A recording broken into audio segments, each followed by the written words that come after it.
Adaraa jireenya keessanii akkasuma adaraa lubbuu Oromoo kiyya viidiyoon kun namni simbira qaqqabe hundi keessan sheer diyuut koppiliin riipoosti gochuudhaan qaama dhimmi kun ilaallatu biraan naaf qaqqabsiisa. Akkasuma imbaasii Joordaan keessatti argamu biraan illee naaf qaqqabsiisa. Obboleettiin keenya suuraa ishee armaan olitti argitan kun Masarat Warqinaa Ordofaa jedhamti. Kan ishiin dhalattee guddatte Bushooftuu yoo ta'u, akkuma nama kamii hojjetattee jijjiiramuudhaaf gara biyya Joordaan erga imaltee waggaa 3 lakkoofsistee jirti. Turtii waggaa 3tiin booda kontiraata ishii xumurtee gara biyyaa eegaluudhaaf illee qophiirra akka jirtu turtiin torbee lama hin caalle akka ishee afulleen hiriyoota ishii wajjin dubbatte hiriyoonni ishii dubbataa jiru jechuudha. Haa ta'u iyyuu malee yeroo ammaa kana kan ishiin karoorfatte osoo hin taane kan ishii mudate wanta biraati. Haala hin beekamneen shintibeetii seentee kuftee du'aan lubbuun ishii addunyaa kanarraa akka boqote araboonni ishii gabaasanii jiru jedhamaati kan jiru. Yeroo ammaa kana reenfi ishii kan argamu hospitaala keessattidha. Firiijii keessa galee jira jechuudha. Kanaaf Oromoo kiyya daraa keessan sheer godha. Akkatti ba'an beeku malee akkatti galan hin beekan. Akkasuma maallaqa baay'eelleen araboota ishii biraa akka qabdu.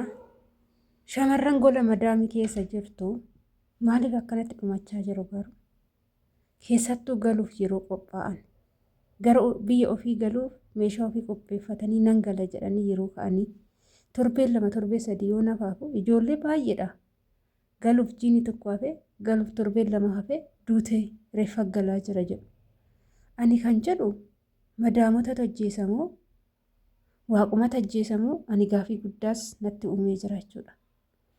Ashama harka fuune kabajamtootaaf daawwattoota hordoftoota keenyaa nageenyi koo kan jaalalaa fi kabajaa bakkaa fi lafa jirtanitti isiniif haa baay'atu.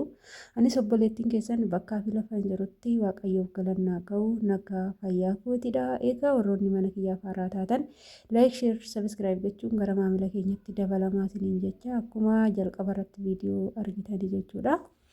Egaa yeroo ammaa kana wantoonni yeroodhaan dhaga'amaa jiru baay'ee waan nama rifachiisudha. Inni illee akkuma jalqaba irratti argitan obboleettiin keenya kun gara biyya ishii galuuf qophiirra kan jirtuu fi kan hafe torbee 2 yoo ta'u garuu yeroo ammaa kana lubbuudhaan hin jirtu. Reeffi ishii firiijii keessa hospitaala jira akka jedhamaa jiru dhageessanii jirtu jechuudha. Namni tokko galuu qophaa'ee fayyaa odoo jiru torbee 2 naaf jedhee maatii isaatiin maatii koo torbee 2 booda simbiran jira sinitti makama jedhee namni tokkotti dubbate torbee 2 kana jidduutti osoo hin dhukkubsatiin osoo waan ta'in kan ajjeesu kun maalidha inni keessattuu ijoolleen madaamota biraa maallaqa teechifattan jechuudha. Yeroo galeen irraa fudhadha jettanii isaan biratti ijoolleen maallaqa baay'inaan ol ka'aa jirtanii wantoota akkasii sana osoo dhiistanii bakka nan gala osoo hin taane osoo hin galiin duratti maallaqa kootan ajamee nan barbaada jettanii cinqitanii irraa fuudhanii tokko maallaqa keessaa waan ta'eef dirqama jechuudha. Inni biraa immoo yeroo madaamota biraa deemtan ani hin deebi'u ammaan booda sinitti jettanii ittiin dubbatinaa. Dhugaa sinitti hima isaan biraa yeroo deeman hin deebi'u jecha jettu tuni dubbii qabdi jechuudha jara biratti. Keessattuu gizee galu qophooftan adaraa keessan. Hin deebi'u osoo hin taane nan deebi'aa. Maatii koo ilaalee tanan deebi'aa. Jedhaati maallaqa jalqaba maal gootisan maallaqa biraa qabdan hunda biraa fudhattu gizee galu qophooftan. Saniin booda wannuma tasa akka waa tasa dhageessanii wayititti galeen deebi'aa waan akkanaati jedhaatuma sobaatoo biraa kaa dhugaa. Amma obboleettii keenya kana shintibeetii seentetii shintibeetii keessatti kuftee duutee waggaa 3 guutuu namni fayyaa isaa hojjechaa ba'ee kontiraata ofii fixatee kontiraata irratti waggaa 1 dabalatee hojjete gidduma kanatti torbee 2 yeroo haftu dhibumti itti dhufee torbee galuuf biyya ishii torbee 2 hafu kana kan fudhate kuni maalidha? Dhugaa nagaa fi natti uumee obboloota koo obboleettii keenya kanarra deddeebi'ee ilaali baay'ee ijoollee hedduunis viidiyoo ishii gadi baasaa jiru shintibeetuma seente kuftee hafte kan jedhanidha jechuudha. Kana ani ofii ishiitiifis dhugaa hin ulfaataa baay'ee ulfaataa maatiin ishii intalli keenya dhalli keenya ilmoon keenya nuu dhufti jedhanii eegaa osoo jiran gaafa ilmoo isaanii haala kanaan dhabanii baay'ee ulfaata jechuudha. Osoo ana ta'e hoo jedhanii bakka kana buusanii yoo ilaalan baay'ee ulfaata dhugaan isinitti hima obboloota koo. Baatii 4 hin guunne yoo xiqqaate namoota 10 oli sababan beekamneen du'anii sababan beekamneen du'an kan jedhan takkas Dubaayii keessatti nama lamaadha takka duutee balbalatti cufamee guyyaa lamatti argamte jedhanii takkas immoo shinti beetuma seentee duutee hafte jedhamee ijoolleen lama immoo bakka tokkotti rafaniiti lachuu Itoophiyaawudha du'anii hafan jedhame baatii 4 hin guutu dhugaa dubbachuudhaaf ammas immoo haala kanaan deddeebi'ee dhufaa jira jechuudha wanti kun. Ani kan jedhu barri kun bara maaliiti? Bara maaliiti?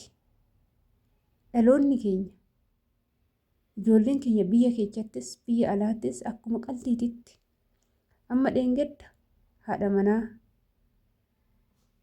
Andaalam Gosa fooqii 5ffaarra gaduuf darbitee duute jedhama. Namni tokko lubbuu ofiititti akkamti faradee fooqii 5irra gadu fa'a.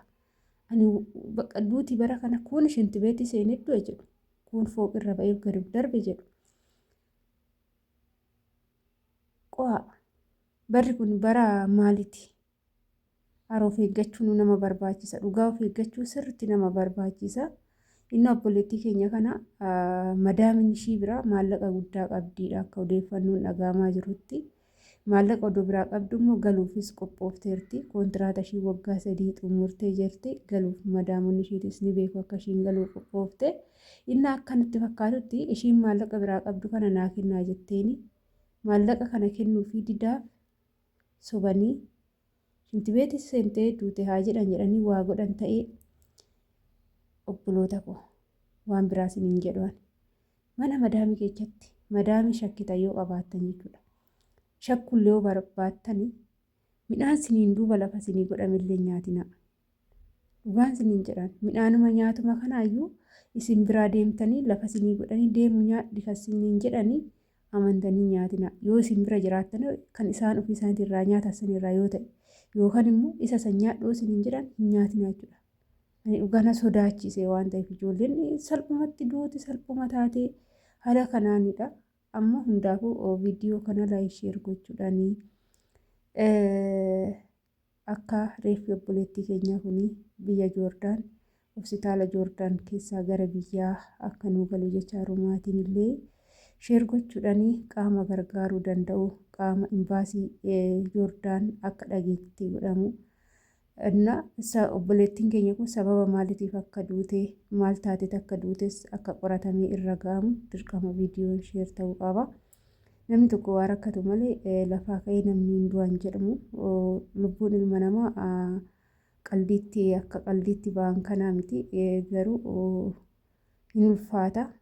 Waaqayyoon maatii isheetiif jajjabinaa kennu dhugaa hin ulfaata isiniin jechuu jaaladha hordoftoota kiyya. Akkasii viidiyoo kiyya ammaaf asumarraa nan goolabaa. Isin immoo laayik sheer gochuudhaanii akka obboleettii kee sagaleen obboleettii keenyaa dhagahamu nu taasisaa isiniin jechuun asumarraan affeerraa gootii turtiin wajjin turtaniif galatooma.